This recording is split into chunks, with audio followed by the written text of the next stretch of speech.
YouTube, just 1 minute. So any of you want the recording, you can go right after this show to watch it on YouTube. Just 1 minute. Okay, here we are. We're live on YouTube. Excellent. And now we're going live here. Oh, I don't want to stop the record. Okay, excellent. Ready to get started here. Welcome to Syndication Attorney's free monthly podcast. We're actually doing this twice a month now, where we talk about topics of interest to real estate syndicators and fund managers with the opportunity for live questions and answers at the end of the call. I'm attorney Kim Lisa Taylor. Before we get started, please note that all of our podcasts will be recorded and may be used for future promotion, posted on our website, or broadcast in a podcast available to the public. If you don't wish to have your voice recorded, then don't raise your hand. Put your question in the Q&A.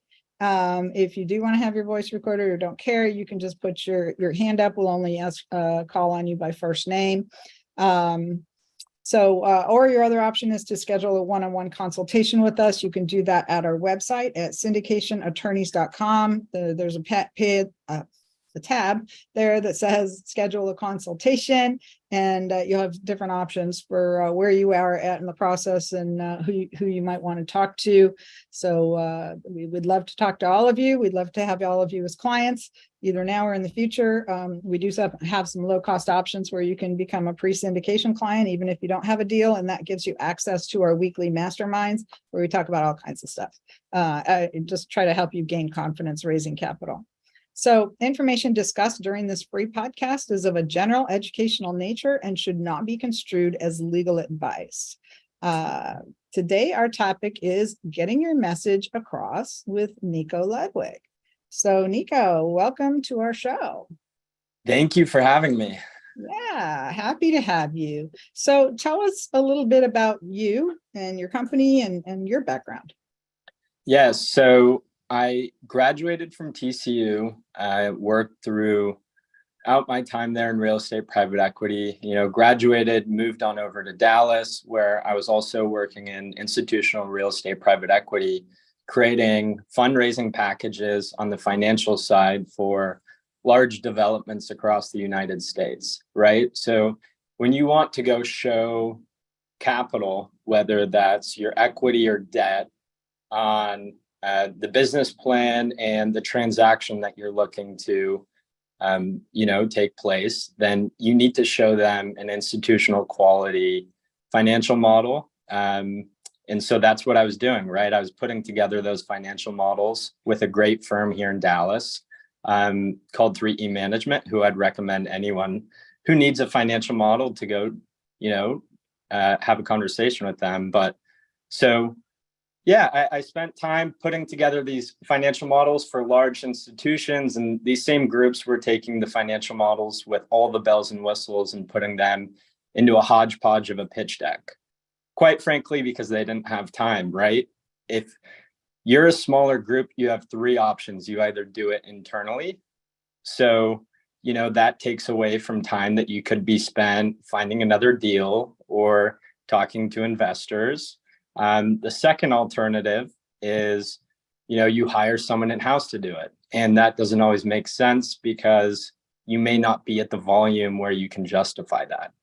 And then the third alternative is you go find a designer, right? The issue with finding a designer to create these offering memorandums and fundraising decks for you is they don't understand private equity, right? So there's a large disconnect between designers, private equity, and I would say both ways, vice versa, right? A lot of you on this call understand finance.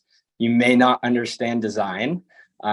So you end up doing most of the work yourself if you go try to find a designer. So here at Better Pitch, we create decks for fundraising, investor reporting, and the investment sale of real estate private equity assets. So let's go through those. Let's not get ahead of ourselves. That's okay. A question. So let's stick with this one. So we know a little bit about your background. So the name of your company is? Better Pitch, betterpitch.com. Betterpitch.com. Okay. And solely for real estate investors, or do you also do it for people who are, maybe starting a small business or something like that? So we are laser focused on real estate private equity. We would like to stay in real estate private equity. That's what we know, and that's our value prop. And when you say real estate private equity, tell us what that means to you.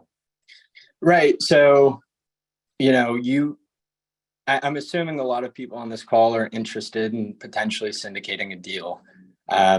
So in this scenario, real estate private equity is any transaction where you go raise private capital, right? And then you see, Kim, that puts together your PPM and your syndication docs, and then you go to investors with a pretty pitch deck, and you raise capital with the hopes that you can outperform the S&P, or park capital safely in a real estate asset. So that's what real estate private equity is. Okay, so really this is going to apply to any of the people on this call who are doing specified offerings where you're buying one deal at a time, and the typical syndication model, or also somebody who does a real estate fund where you're going to be buying multiple properties. I'm assuming you can also do pitch decks for them as well, right? Correct. And we're seeing quite a bit of funds right now, just the state of where the market is. People want to be well capitalized in the coming months. So if they have or see any distressed assets, they don't want to go try to raise. They would rather, have the money ready to discretionally be deployed into these assets. And so for those of you who are on this call, well, Nico makes that all sound really, really easy. It's really not. It's hard. We do offer, we do create real estate funds, but I've done a couple of other podcasts about that. So if you're thinking about doing one, there's one that we did just recently called Is Your Offering Viable? I would look that up on YouTube. It's not yet on the podcast platform. It'll be coming soon. But that's a really good one to listen to. And then there's another one that I did a while back called Should You Really Start a Fund? Just talking about what things, different things you have to consider when you're doing a fund. It's, the complexities of it, making sure that you understand it, and making sure that you're capable of running one, but also making sure that that you're going to be successful. So, with having somebody like Nico help you with the business plan for your fund is certainly going to help. And I do want to mention that we also do pitch decks for funds, and also for specified offerings. We don't do that many. We do offer a template to our clients, but I'm certain that with Nico's experience, he would be a great benefit to you if you wanted to check out what his company does as well. And we don't mind offering competitors a little spot on our podcast, because there's some things that Nico does that we don't do that I think y'all need. Okay. And we're going to get to those. So let's talk about that now, Nico. What are the products that you offer? Right. So we create fundraising decks. We create investor reporting decks, and then we create decks for the investment sale of properties. So we can break that down. Yeah, let's break that down. So the fundraising decks, these are the ones that you have when you just get your offering docs, you're out pitching to investors. I think you all have I think the audience has a good sense of what that kind of a deck is. For an investor reporting deck, tell us about that. So when you syndicate private capital to go acquire an asset, that private capital is going to expect frequent updates on the progression of your business plan with that asset. So say you're buying an apartment building and it needs to be renovated, right? So you have this business plan that you go to the investor and say, hey, here are our projections. We're going to renovate half the building, and here's the timeline we think we can renovate the building. Here's the budget, and we expect to lease up this quickly after, we properly renovate the building. And so those investors are going to see your business plan from the start. And oftentimes syndicators don't update their business plan or their investors until they go to sell the asset, right? You're leaving these investors in the dark. So the last thing you want as a syndicator is to leave your investors in the dark because, you know, they're not likely to come back and invest with you again. So we offer investor reporting. So what that means is, you know, we're comparing your projected financials to your actuals. We're updating your business plan. We're showing pictures of the asset if you're doing a renovation. So we get into the nitty gritty, and it's case by case basis as to what that actually includes. But nonetheless, we're updating your investors, and that's typically on a quarterly basis. So this is where I should do a poll and say, how many of y'all are doing that right now? And I'm pretty sure there'd only be one or two people that would raise their hand. So I think that this is a gaping hole. And this is what really interested me about having Nico come on as a guest, because I don't think that probably anybody is doing it, especially not doing it as professionally as Nico would be able to do it. And, you know, you're kind of, this is one of the ways that you leave money on the table, right? Because you're not keeping your investors informed. They're just kind of like, well, I hope that investment's doing okay. I haven't heard from those guys in 6 or 9 months. So, you know, maybe someday I'll get my money back, or I don't know, right? So they're just in the dark. They don't know what's going on. You know, having somebody like Nico prepare the status report, these interim status reports with you, for you at least maybe once a year. How often do people do these, Nico?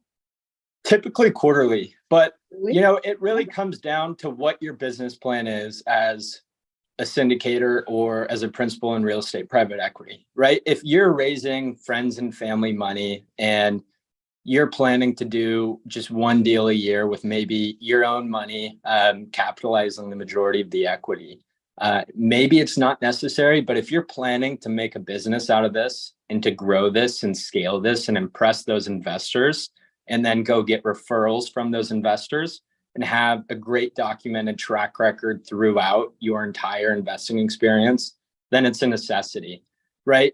If you're a small team and you want to go to a family office or some institutional capital, then you're going to have to effectively communicate your business plan to them. And that can't be done in a Word document with a few bullet points and maybe a blurry picture, right? That needs to be in a pitch deck, right? That, you know, effectively communicates what you're doing to the asset and what's happening to the money in simple terms. Yeah, I love that. I love that you've created this product. I think it's just so needed in the industry. I think any of you that adopted this as your policy, that we're going to hire a company to create these interim status reports, they're going to be professionally created. I think you would find that your investors are super impressed. They are referring other investors to you. You're going to start creating a following where you're going to be able to buy bigger and bigger deals, because you're just going to get more people in your database that are impressed with what you're doing. You know, one of our more successful clients, we interviewed him. If you want to check out a past podcast with Bill Brancucci that we did, he talked about the fact that they have 300 accredited investors in their database that keep investing with them again and again and again. Right. And so that's the momentum that you want. And at the same time, you want to continue to develop relationships with new investors. These, you know, these interim reports are just as important as the initial pitch deck, because you've got to keep people informed and you've got to get a reputation for it. I actually have had a client before tell me, well, all my clients all my investors are mad at me because I haven't been able to give them reports. I'm too busy. And it's like, you know, that's kind of a dead end position. If you can't solve that problem, then those people won't invest with you again, and you're just going to have to keep looking for new investors every time, and everybody's going to be frustrated all the time. So not a sustainable business model. You want to make sure that you're getting these interim reports out. Let's talk about buyer decks. I'm sure a whole lot of people have never heard of that. What's that about? Right. So typically these are created by brokers, right? So we work with a lot of brokers to put together investment sales decks, leasing decks, etc. So as a broker, most of the time you have an internal marketing hire, you know, whether that hire is $60,000, $70,000 a year. You know, oftentimes it just doesn't make sense with volume. And, you know, you end up training that hire, you're putting a ton of resources into them. So, you know, we offer a plug and play model for a lot of brokers as well. So we are that outsourced marketing arm. So whenever they need, even a deck to pitch a property owner on why they should sell or who they could sell to, we do that as well. So this is really going to take the place of that broker deck, right? Is it, or is it a companion to that? Correct. So it depends. If you're a group that wants to sell yourself, then we can create disposition decks for y'all. And then if you're a broker and you want to create a deck to then go market a property, then we create those for brokers as well.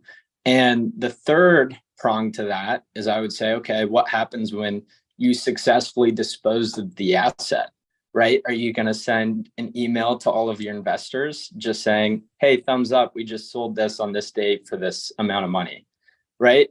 So you would rather have an institutional quality deck to then go show your investors saying, hey, here's what we projected. Here's how we beat those projections. Here's who we sold to. And here's what we made on your money. That's a fantastic idea. These are all really fantastic ideas. And I can tell you that Nico is kind of preaching to the choir here when he's talking to me, because the reason that we do pitch decks in-house for our clients is because we told them for years, especially our fund clients, if you don't have an investment summary that's professionally prepared for your fund, you're never going to raise any money. And it's hard enough to raise money in a fund anyway. So you really need to have this. And the problem we had is that we couldn't find anybody exactly like you said, that understood private equity, or they took too long. It took them 2 or 3 months to get us a product, and it just was a painful and excruciating process. It was expensive, long, and very inefficient. And then, we ended up rewriting everything anyway, because they weren't using the right language. So finally, we just, brought our own editor in-house and trained them. And now, we do have our own. And we review all of ours. I review all of ours just to make sure they're compliant with securities laws and consistent with the docs we're drafting. I encourage you to check out the product also that Nico has. I just think that this is going to help you, whether it's a specified offering or a fund. It's really, really going to help you look like a professional to your respective investors. I remember having a client one time that insisted on doing their own decks, and the client was an engineer. and the decks were horrific. They looked like they'd been prepared on on a home computer, and they were using just horrific colors, and things weren't lining up, and it just looked so bad. And I begged them, please hire a professional. And I don't know if they ever did or not, but ultimately it did. Whether they thought it slowed their process or not, I mean, they were successful raising money because they had an awesome business model, but they probably could have even been twice as successful if they had the right marketing materials. Can't tell you how important that is. All right, so let's see. So let me see. We've already covered some of these other questions that we had, but how do you charge? Do you charge lump sum by the project? Do you charge hourly? What's your pricing model? Right. So we have 2 structures with our clients. So the first is we charge by the slide, right? That's a deal by deal basis. So we charge $100 per slide on that account. And then we also do, monthly partnerships. So in that scenario, it's $3,000 a month for a 6-month commitment. And, we're creating every deck for the group. So, essentially for $36,000 a year, we're replacing a $70,000 marketing hire that you would then have to go, train internally and spend a lot of time and resources so that they are caught up to speed. So, what we do is we prefer to work with recurring clients. So when clients are at the scale where, they're doing maybe a deal a month, and then they also have to tack on the investor reporting, and it snowballs from there, right? If they're looking to grow and they have capital behind them and they want to go attract more capital and effectively communicate, the business plan of the asset throughout its hold period, then that's when we prefer to work long-term with the clients. So let me just clarify, the $3,000 a month with the 6-month commitment, is that for one project or is that for multiple projects? So that's full-time creation. So we're working with the clients and creating, we have one active project that we're working on at any point in time. So let's say you have 3 deals this month, right? So we create the first deck, send it to you for edits, and then we start creating the second deck while you're editing the first one. And we work very quickly. So the typical turnaround is 3 business days for a rough draft. And thereafter, we're turning over additional edits in 1 business day max. So we work very quickly. We understand, a big issue in this space is having to wait 2 weeks for a designer. So we see ourselves as an outsourced, part of the team. We want to work as quickly as possible. And we include all edits, market research, branding, copywriting, and design. So it's in our best interest as well to get it done correctly the first time, right? We're not charging by the hour or by the edit. We're getting it done correctly the first time so we can do maybe 1 or 2 rounds of edits. And then from there, we're good to go. They're raising money. They're focusing on higher leverage activities than going back and forth on small edits within the deck. That's fantastic. So yeah, your turnaround time is phenomenal. Do you have a team then, I'm assuming, that does this with you?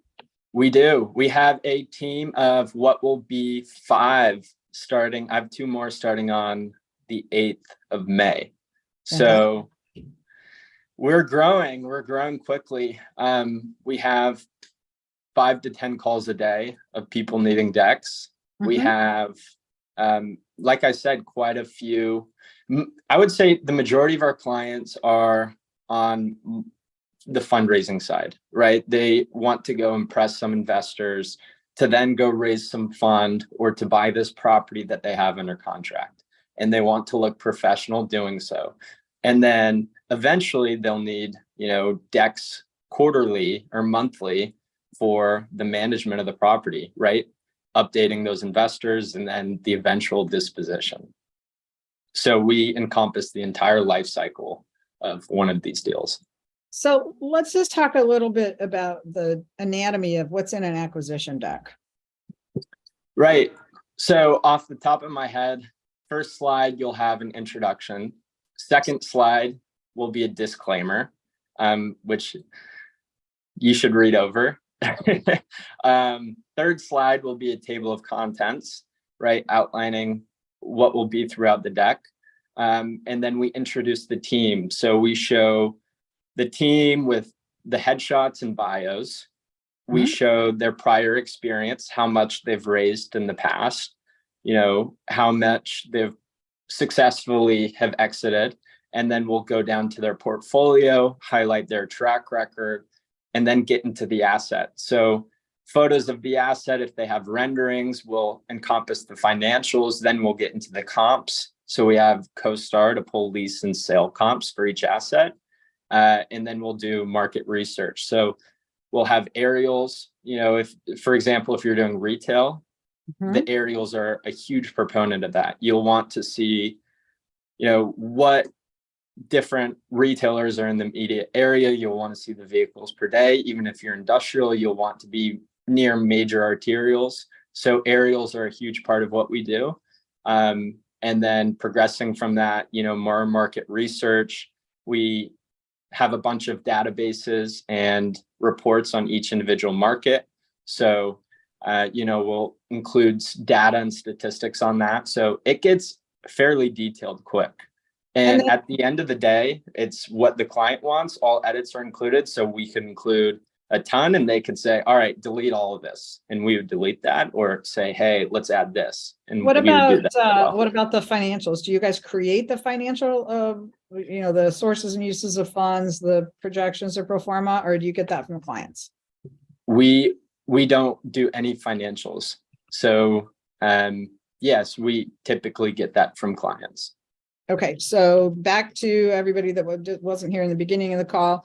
We do have a trusted vendor on our website that does that on a regular basis. Their name is Despard Analytics. So if you go to syndicationattorneys.com, click that trusted vendors tab and check them out. Also, we have Bob Bowman, who is another frequent podcast guest. He co-teaches the RE Mentor Private Money Bootcamp with me. He's got his own software called Commercial Underwriter. There's a variety of other underwriting software models out there, but you will need to still do that on your own as well. So, okay, that's good to know. That's fair. And about typically, what's your kind of rule of thumb for how long a pitch deck for a specific offering should be?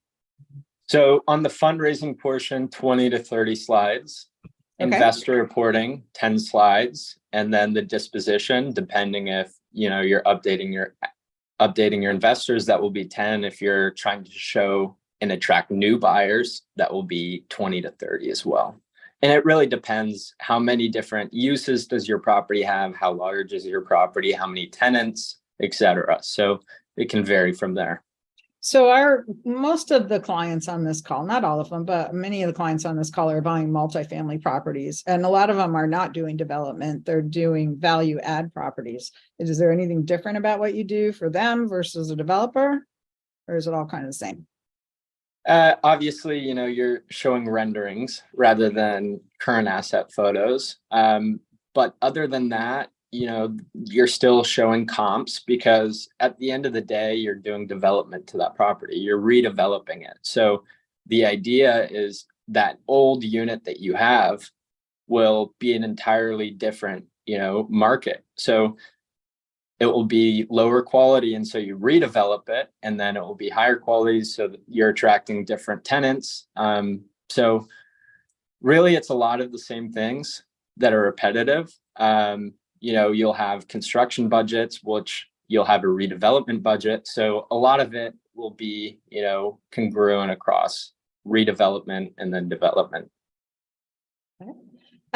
So what has been your experience on, regarding people who have a buyer pitch deck when they go to sell a property versus not having one? What kind of benefits could that offer to people to invest in that?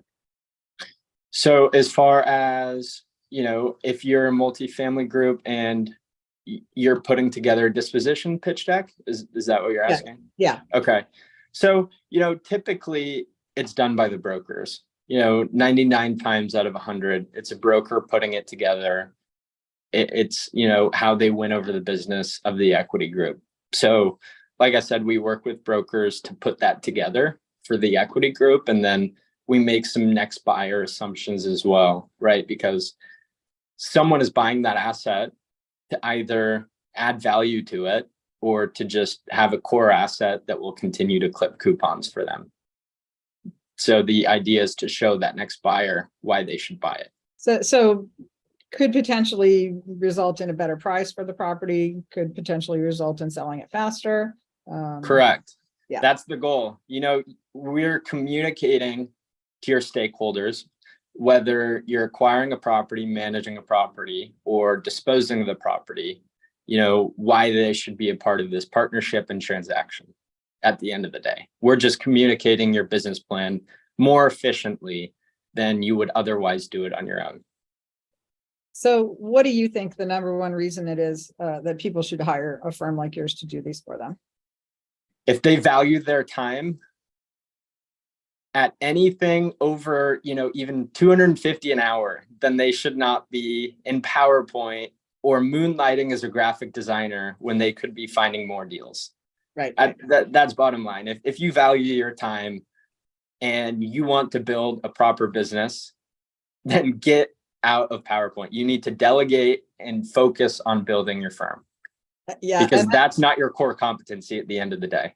Well, and that's true of so many things in this business. I just want to tell you guys a little story. I had somebody who contacted me one time and said, well, I'm going to drive to every property that I can get to within 12 hours versus taking a plane. And I said, well, why would you do that? And they said, well, because I want to be, I want to be thrifty. And I said, so you could take 5 hours, 2 hours to get to the airport, 2 hours waiting to get on your plane, an hour and a half flight, and, be at the property, or you could spend 12 or 13 hours and actually double that because you got to drive back, and your plane flight was $350. How much did you make during that time period? Right? The numbers don't work. All right. So don't, think of that every time you think about whether you're going to do something, try to do it yourself. I mean, we have people that try to draft syndication docs themselves. We have people that try to do their own pitch decks and end up with a poor result, or, it just takes so much time that it's just very time consuming and stressful because you've got a million other things you want to do.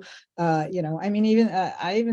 remember hearing this at an event one time. And after that, I went home and hired a housekeeper because it's like, they're like, stop doing $20 an hour work. Now, of course, it's not $20 an hour anymore. Our costs have gone way, way up, but it's still, like you said, if you value your time at $250 or more an hour, you are actually making out if you're hiring somebody else to do your stuff that's charging you less, or some kind of a lump sum. I mean, your rate of $100 a slide it seems very reasonable to me. Very reasonable. So, all right. So anything that we didn't cover that you'd like to share with the audience? No, I would say, if you're looking to acquire a deal, if you currently own deals and are managing deals, or you're looking to sell an asset and eventually update your investors, and you're looking to take this seriously and grow a firm, then reach out to us. So for your audience right here, we'll do 10% off, and we'll create your pitch deck for a small refundable deposit. So if you hate it, like I said, all edits are included. So we work with you until you love it. And it's in our best interest to create an amazing deck for you to go tell your friends. But if you hate it, we'll refund you and you could go on your way. So we're putting a bet on the quality of our work here. Excellent. Well, I can't wait to see it, Nico. I'm looking forward to that. I'm sure we're going to have some people from this audience and our larger audience on YouTube, and then also on our podcast platforms that are going to be contacting you. How can people reach out to you? hi@betterpitch.com. Okay. Say that again. hi@betterpitch.com or nico@betterpitch.com. You could go under our website, betterpitch.com, and click on the email button or book a call. So regardless, betterpitch.com is where you can find us. Excellent. All right. Well, I want to go ahead and open up the call to people with questions. We've got a whole bunch of people with questions. So Mario, I'm going to let you talk first because you've been hanging out there for a very long time. So Mario, let's see if I can get you here.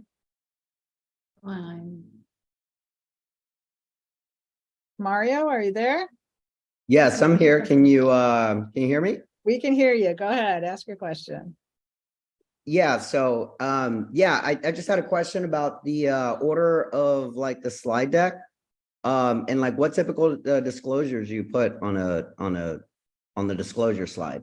Yeah, you'll get those from your attorney. You don't need to worry about that. Oh, okay. Okay. I'm not an attorney. Yeah, if you're our client, we're going to provide those for you. Gotcha. It's a whole slide of all kinds of questions, things about what it's primarily about is about forward-looking statements. That's what the securities industry calls it, because you're going to be making assumptions about how, what's going to be the final loan amount, and what is it going to cost for the capital improvements you want to make, and how much is you're going to need for this and that, and you're going to have to make some guesstimates in order to raise money to be able to close on the deal. And then after you close on the deal, you should be doing an accounting. And that's another place that Nico could be helping you, is when you're doing that initial post-close package that you want to send to all your investors. Hey, we bought the property. Here's how the numbers panned out. Here's how much we raised. Here's what we're still raising. Here's what's left. That would be another great use of Nico's services. So you want to share that with investors. It's going to be different than what we put in the offering documents. And so there's a whole bunch of disclaimers in that deck and in your private placement memorandum that describe we used our best estimates on all this stuff based on information we had at the time, but it all could change. And also your projections, right? You're making projections, assuming that you're going to be able to increase rents over a certain period of time, and you're going to be able to decrease expenses. And then even your final ultimate sale projection, your exit strategy is going to be full of assumptions that you've made about what are the cap rates going to be at that time, and how much is your NOI going to be by the time you sell, and whether you've hit those targets. So that's what Nico's talking about, is comparing your financials that you gave everybody in the beginning to how you're performing as you go, so that you're keeping people informed of adjustments. And there will be adjustments. I always tell clients that the only guarantee is whatever projections you make, you're never going to hit them. I guess my question was more of like on the disclosure deck, that's a lot of information, right? So on a deck. Oh, you don't do that no, you don't do disclosures in your deck. Okay, because I heard him say No. something about you put disclosures, Disclaimer. like order, disclaimer. Got it. Okay. Disclaimer slide. Yeah. So that's Disclaimer slide. Yeah. Disclosures, that's for your private placement memorandum. Got it. Okay. That doesn't go on the deck. Okay. No, I mean, I was like, that's a long deck. Well, it's totally okay to make a blanket statement. And I actually have an attorney that works with us. Some of you have worked with him. His name is Michael Fugler. And he likes to say in big, bold print, hey, you could all lose all your money. If you don't want to take that risk, don't invest. Okay. And I'm assuming that's where the about accredited investors, basically, like this deck is only for those, or does it matter? In your disclaimer or one of your intro slides, at some point within that, you're going to describe who is eligible to invest and what kind of an offering it is.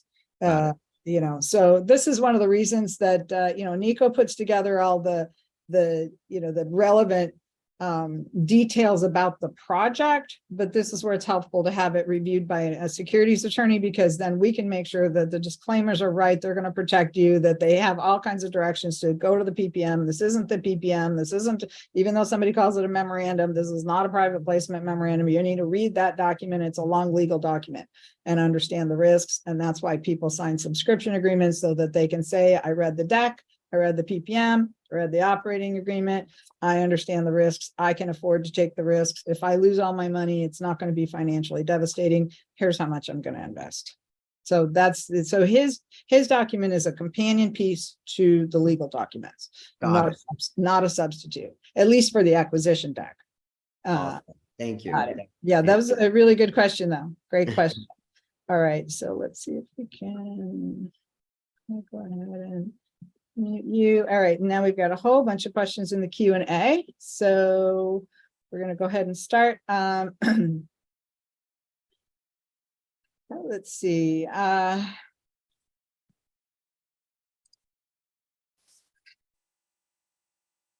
Jeff asks, I just logged in. Will you repeat the book info, please? So we have a new book coming out called How to Raise Capital for Real Estate Legally. The launch date is May 11th.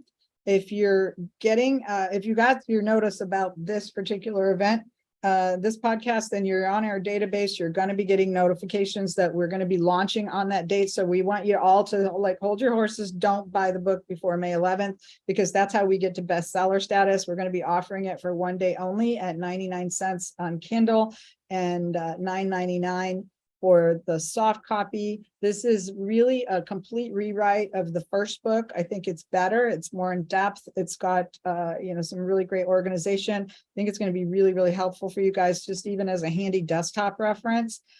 So that's how you're going to be able to get the book. And thanks for asking that, Jeff. All right. So, Stephen asks, Kim, I've read some of your book, wanting to raise capital for flipping and rental pool funds. Can I treat everyone as a lender and be good? Also, maybe add a kicker bonus. So if you're going to be getting any kind of loans, like institutional loans from a bank or anybody other than your investors, then you are going to be prohibited usually from having subordinate debt. So they're not going to allow you to have lenders in second position on those types of properties. If you're only getting money from your lender pool, then that's okay. You can have that. But I can tell you that you actually put yourself in greater liability, or you create greater liability for yourself by using promissory notes than you do by having people invest in an LLC. And the reason for that is that promissory notes, you would have a series of promissory notes with individual investors. And each one has a default provision that says that if this happens, you're in default, and the loan balance is immediately due and payable. And then there's remedies for default, which means they can foreclose on the property, they can sue you, they can exercise personal guarantees, all kinds of things they might be able to do.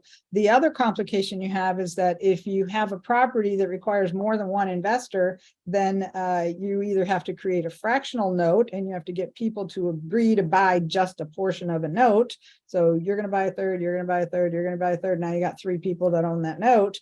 Or you're going to have to do 3 simultaneous notes, which is a very precarious position for your lenders, because if you default, first one that gets to the courthouse is the one that wins, and the others can get wiped out. So it's not a good position for your investors. It's not necessarily a good position for you, as opposed to having an LLC with an operating agreement. LLC acts of every single state say, if your company does not generate sufficient income to pay whatever returns you've offered your investors, you cannot legally pay that. So it's they can't then come back and sue you. They can't force you to go into bankruptcy and, you know, take all the money out of the bank account and pay them some interest, or something like you would be obligated to do if you had a promissory note, where you have to pay according to the schedule on the promissory note, whether the company made money or not.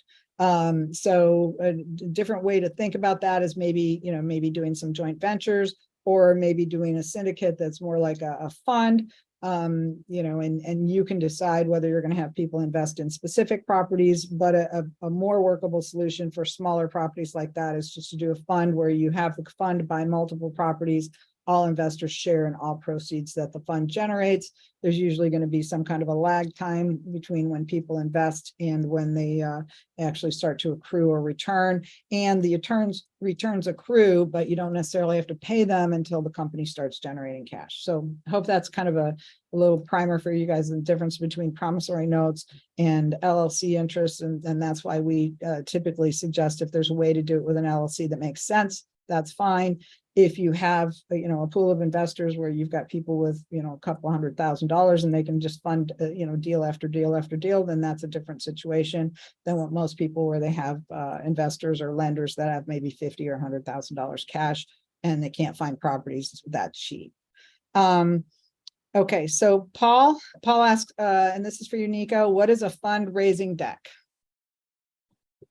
So the key components of a fundraising deck, you know, just encompass the private equity asset that you're looking to acquire, and then you're looking to show investors why they should invest in that asset to raise funds, in simplest terms, right? You're buying a property, you need funds for the properties, both from equity and debt. So go show those stakeholders why they should be a part of your partnership. Very good. Okay, so David, I think this is a question for you, Nico, but I think I'm going to answer it. David asks, Nico, does your team interface with clients to post your slide decks on your corporate website? And the question there is, David, whether your securities offering allows you to post that kind of information on your website. If you don't have an offering that can be advertised, so you'd have to do a Regulation D Rule 506C offering before you'd be able to post your deck. But also, I wouldn't recommend it, because the deck is not. So there's 2 things. If you're doing a fund, you're going to have what we write is an investment summary, which is a written business plan for your fund, and then a deck is kind of the PowerPoint condensed version of that. At least that's how we do our fund offering documents, and I'll ask Nico in a minute how they handle that. But the deck is not meant to be a standalone read by yourself document. It's meant to be presented, because it's going to have a bunch of phrases and terminology that you're going to understand, and it's going to prompt you to explain things to your investors. But if they try to read it by themselves, they're not going to have all that background information. It's not going to be very compelling for them. Nico, how do you guys do it?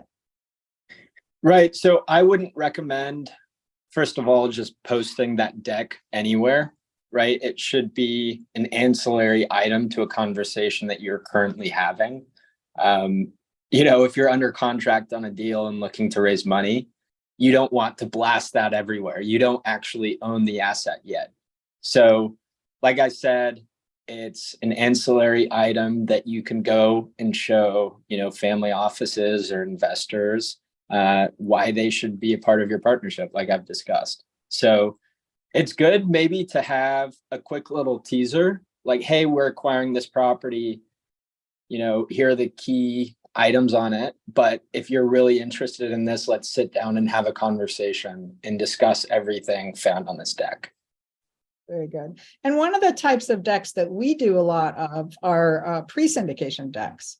And this is for people who want to start introducing their investors to their new syndication business. And so they're explaining, these are more like explainer decks that are explaining the process of syndication and who's on your team and how the whole thing works and how they can participate and how it generates income for them. I don't know, do you guys do any of those kinds, Nico? So we typically call those track record decks. Okay. So it's all encompassing. You want to show your experience, your track record, and show what you're going to do in the coming months and years as a part of your fundraising business. So yes. So yes, what I would translate that to is yes, if you have experience. If you don't have experience and you're just starting out, then the kind of deck that I'm talking about is probably a little more basic than the ones that Nico puts together, because he's used to dealing with the higher net worth investors and clients. We have a lot of clients that are doing this first time ever, never bought a property before, have been through some training. Those are the ones that we provide those pre-syndication decks for, that are really just kind of educational, explaining the process. So, you don't need just us, you don't need just them, you need everybody. You need a team, right? And so your professionals on your team are going to help determine the success of your project. See, who else do we have?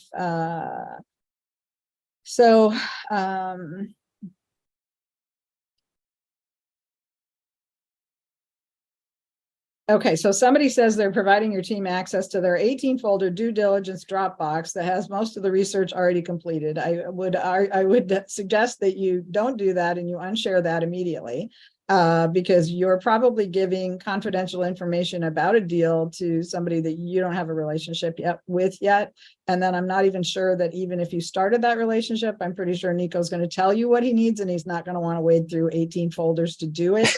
So whoever anonymous person, I know you're excited and I appreciate your exuberance, but please unshare that folder and maybe give Nico a call and talk to him about whether or not you can engage their services, and then he'll let you know what he needs. I can tell you for a fact that if you did that with us, we would not accept that at all. So Mario, what are some typical disclosures shown on the slide of the deck? We already covered that. We talked about disclaimers versus disclosures, because you really just need a blanket disclosure saying, hey, read the PPM. This is not the PPM. This is, past results aren't predictive of future performance. We have our best estimates on these deals, but they could be completely wrong. Because nobody can predict a pandemic. Nobody can predict rapid interest rate rises. Nobody can predict a recession that happened in 2008, 2010. Nobody has that kind of crystal ball. Even the real estate trainers out there, they all give us their best guesses of what's going to happen. And, some they're probably somewhat right and somewhat wrong, every one of them. So let's see, Samik, I would like to be added to the mailing list database. Samik, if you got notice of this podcast, then you already are actually in our database, but I'll go ahead and copy your email just to make sure that you're in there. Thank you for that. We've got a few. Thank you for putting this together. Let's see. Shirley asks, where are you putting the market research for traffic and demographics? So there's various sources. Shirley, if you want to email me, I'll put the list together and share that with you. Some are obscure names, and quite frankly, there's a ton of different softwares that you could use. So email me and I'll share those with you. Yeah, and I know, like, there's Marcus and Millichap has data, there's CoStar, there's Coldwell Banker, and I'm sure there's even others beyond that. And then there's the census, right? The US. City Data is another great one Mhm. that we like, City Data. So take a look at that. If you want detailed lists, just let me know. And then Shirley is asking again, do you have your own CoStar account, or do we need to do our own research on CoStar and provide it to you?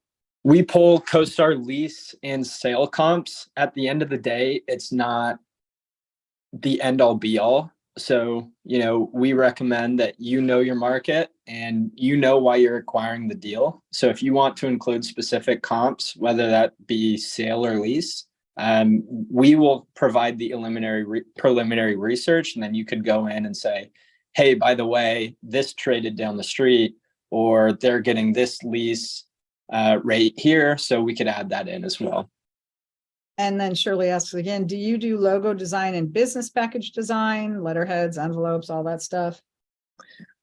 So if you come to us and you don't have a logo or any branding, any colors, etc., we can do that complimentary to you if you purchase a deck. We won't go and, put together envelopes or whatever that may be. So, if you need something quick, we're able to do that. We have a big group of designers who are very proficient. So yeah, and Shirley, I would tell you that this law firm, our law firm, is a paperless law firm. I don't even have a piece of paper on my desk. I was like, if I have to write something down, I've got to put it on my phone. I've been operating that way since 2008. And so I can't even imagine like when I would need to use letterhead or an envelope to send something. And most investors are also going to be doing things electronically. All of our offering documents contain electronic provisions that say that you're going to get these documents electronically, agree to assign them electronically, all of that. So you probably don't really need those. I mean, it's rare when I have to write a letter. I think once a year I have to show that we have letterhead to our insurance provider just to show that we're legit, and then I never use it all year long. So all right, David. So we've just got a couple minutes left, but we were getting really close to the end of our questions. And these are really great questions, you guys. I appreciate how engaged you all are. When do you recommend a sponsor use MBD or placement agent to assist in their offering? Well, I can tell you that that's only when you've got enough experience that they'll even talk to you. Okay, so if you don't have many millions, thousands of units under management and millions of dollars worth of assets under management, they're not going to talk to you. They're also going to cost you a lot of money. And the people that the placement agent would be introducing you to, or the broker dealer would be introducing you to, are going to be looking at that experience. So if they don't think you have the right experience, they're not going to take you on or take on the risk. So I've been doing this, like I said, since 2008. I've been the securities attorney for hundreds of securities offering, almost $2.75 billion worth of raises. And I've probably only ever had people use broker dealers 4 or 5 times. And in one case, they actually were part of the broker dealer. So very rare that somebody's going to help you with that, because until you get enough experience, and then you might consider it. But also it's expensive. Yeah, they're usually going to want 6 to 10% of your profits. So it's going to start really biting into the metrics on the deal and how profitable it is for you. In addition to the fact that they're going to take, 3 to 10% of the money that they raise off the top, but you still owe a return on the full amount. So, it's your best idea if you want to be a real estate syndicator. Unless you're going to start raising 10 or $20 million at a time, you're not going to be in that world. You're going to be cultivating your own group of investors, $50,000 and $100,000 investors, and maybe some co-GP partners that can also bring in some money, and maybe even at some point partnering with some private equity companies. So, you bring in 5, they bring in 5 kind of thing. So we're happy to have a discussion with you and talk about all those different things. So Allison asks, is this a good way to raise funds for crowdfunding? So crowdfunding is really just a legal offering that allows you to raise private money via advertising. So crowdfunding exemptions include Regulation D, Rule 506C, that allows you to advertise as long as you're only raising money from verified accredited investors. So it doesn't matter whether you're raising money from your family or friends, or if you're raising money from off the internet, or holding, presenting your deal in front of audience. It doesn't matter. You still need a pitch deck. You need to explain what you're doing and the concepts and the metrics and why it makes sense to even one investor or 100 investors. It doesn't matter. So if you have a relationship with them, you've just gone through the process. If you're doing 506B offerings, you've gone through the process of developing a relationship before you start sharing your pitch deck. If you're doing 506C offerings, you can hold it in a public forum. You can invite people to a hotel, do a morning event, spend a half an hour or an hour with people, give them coffee and donuts. You can do that with a 506C. So yes, pitch decks are a great way to raise money for anything. All right, and highly recommended. So let's see. Jenny says, Kim, will you be at Private Money Boot Camp in June in Newport Beach with RE Mentor? Absolutely. I will be there. I will be co-teaching that with Bob Bowman. We do that 2 or 3 times a year. If you guys want more in-depth training on securities and deal structures and how to comply with securities laws, from me, that is I get about 6 hours on the stage to get you guys up to speed on all that stuff. So highly recommend that you consider going to that. So that's rementor.com, Private Money Boot Camp. If you go to their live events, you can look that up on their stage. So anyway, thank you all for coming today. Nico, thanks so much. This was a pretty lively and a great group. I know I'm going to be reaching out to you. I'm pretty sure you're going to be getting some reach outs from some other people, and we look forward to working with you in the future on some deals. Thanks for the service. It's a great one. Great. Thank you all for being here. And Nico, we need info from you to put you on our trusted vendor page. All right. Will do.